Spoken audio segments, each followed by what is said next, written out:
So this is where it starts to get really fucking difficult. If you're a woman, okay, at whatever age, and you're all opting for this 2% individual, what makes you think you get to set standards, say which guys you're going to hang out with, do this, do that, when he's got all the options and he's a 2% individual? And this is where it gets really difficult. Does that make sense? Are you saying we're not 2% individuals? No. But see, this is, you might be on the male metric, but males and females have different metrics. Which ones are your metrics then? Give us numbers too. So this is where we're going to go back to the first question. What do you think men want in women in a relationship? What do men want from women? You should be able to answer that because you want a 2% guy. So you should be able to answer that, because if you can't answer it, how are you going to get the 2% guy? All right, so we'll start on this side this time. We'll start with you. Oh, God. All right, okay. What do you think these guys want from women? Frequent sex. Yeah. Seriously. That? For a long-term relationship. Yeah, but that, Yeah, okay. That's a key component 100%. of a long-term relationship. Yeah. I'd say like the nurturing aspect, so the caregiving aspect. Attractiveness, but not too attractive, I'm going to say. And not masculine. I don't know. Like, and maybe they want to provide a little bit. They want to provide to you. Yeah. Yeah. Okay. I don't know. I really don't know. So they want someone to pay for. No. Not that way. I mean, they want someone to like Care. provide for. Yeah, Okay. provide for. Okay. Maybe. So they want somebody that they need to look after. Yes. Okay. To be honest with you, I don't really know what men want nowadays. It's just... What do you think men want? Let's just...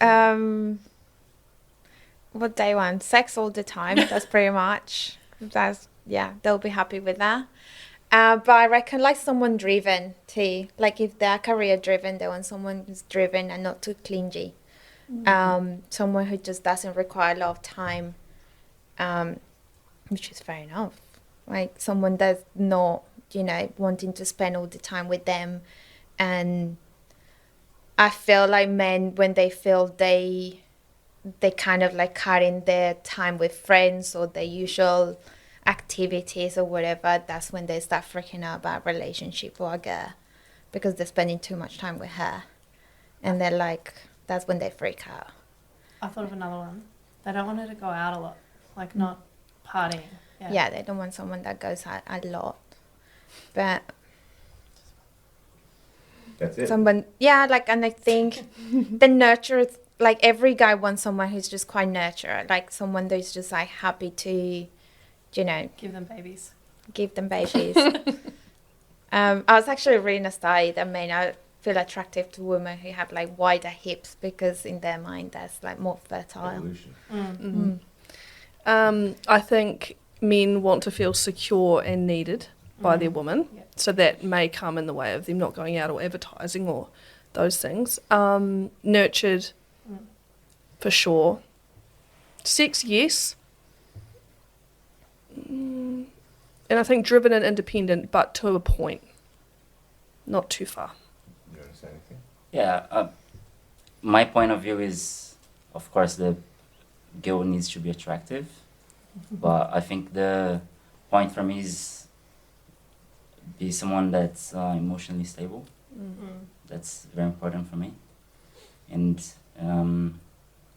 because I want, in a long-term relationship, have a family, they need to have the same, will to have family. I would say that. Yep. What about finances? Finance is important? No, not at all. What Not if at she all. earns more than you? Let's be honest, you're not going to date a guy that earns less than you, for the most part. For the most part. It's pretty unlikely. And if they do, it's normally for a period of time. I have, but yeah, true. Yeah, I don't why want aren't to you give with too him much still? away. I Why- was married why- to one. Yeah. Yeah. I don't want to go there, but why aren't you still with the guy then? Well, didn't work out. Yeah, it but didn't work out. Why? Because you had to tell him to put his shoes on, throw his things in the dresser, whatever, like you talked about before, right? Yeah, I was. You his were more mom. assertive and more dominating than him, and that's the problem. Like, it doesn't have to be the male that's the assertive one in the relationship. For the most part, women are hardwired to find that attractive, and eventually you're going to lose respect for your partner if they're doing that. If they're passive and you have to tell them what to do all the time, you're going to lose attraction to them for the most part. I think it's a little bit worrying, some of the answers. I think this is what I mean about the Western culture, man. Like, What about you? What's your numbers? wait, just a second. Because he keeps just asking. What do you mean my numbers? What do you mean my numbers? We had to give numbers. Yeah. Numbers for what? Finance. Oh, finance. Oh man, men Height. and women, men Height, and women with don't. that. This Yeah, is weight, the cup point. size. This is the point. Yeah, cup size. No, not cup size. This is the point. No, but is Yeah. that a fact for men? Like boobs, like whatever. like, We'll go there in a moment. But for just bear with me. Just bear with me. Men and women do not find the same things attractive in each other. That's why it's scary when you say like independence or assertiveness or someone that's driven. These are all male qualities. These are all qualities that women find attractive in men, not what men find attractive in women. For the most part, what men care about is like complete loyalty. Complete loyalty. That means no advertising on the internet, no talking to guys online, no not going out. That was a good one. Like these types of things. This is the first thing. Is she a bit of a hoe? No? All right. That means she's the potential for marriage. She's not seeking attention, someone addicted to Instagram, all of this type of stuff. Generally speaking, all of those behaviors, all those attention-seeking behaviors, they're not good bets for long-term relationship. That's somebody that's going to be kind of persuaded very easily. So, is she a hoe? No.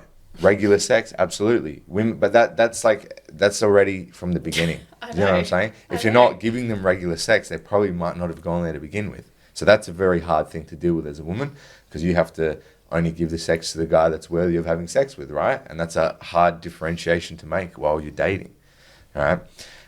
And then, like, pretty much what he said was pretty accurate. Peace of mind, not be a headache.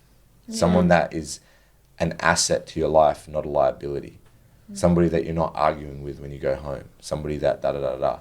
And this is where all this kind of bipolarism and conflict comes from, because the dynamic of relationships has completely changed. Women are out earning men for the most part. They're making more money than dudes. So now they're in the leadership position. And they're saying, hey, Johnny, or whoever his name is, you're not doing your part. I want you to clean this, and I want you to do that, and I want you to do that. And fair enough. That guy's not living up to his traditional standard. And that is the burden of performance for men. If you don't excel in life, you're not going to have the life that you want. And that's their problem. And they need to improve, and they need to get better. And it's even more unfair on dudes. Like Lucas was saying, he's like, man, what the fuck? I'm going to wear high heels and shit. That's not fair. Men are judged on shit they can't even control. How long their dick is, how tall they are, whatever. And this is Women are judged the same. Same. Yeah. not to the same extent. Do you not think? No way at all. No way at all. Men will happily, I'm talking average men. I'm not talking the 1% or 2% guys you're talking about. I'm talking about average men that most women overlook, which they don't get a bar in. Average men that don't get a bar in, they will happily dedicate their life to providing for a normal woman. Happily. They would happily be a garbage man and get up at 4 a.m. and take out rubbish and get a second job at nights just to provide for a loving, caring woman and have children with them. They would happily. Problem is, most women don't want those guys. They're the friend zone guys. They're the whatever guys. They are. Like, I'm being totally honest with this. Like, it's unfortunate for those guys, but unfortunately, that is a situation. You need to excel and become, look, there's 3 women here. They all pretty much describe someone in the same range, 6 foot plus, attractive, 80 plus grand a year, minimum. These are bare minimums.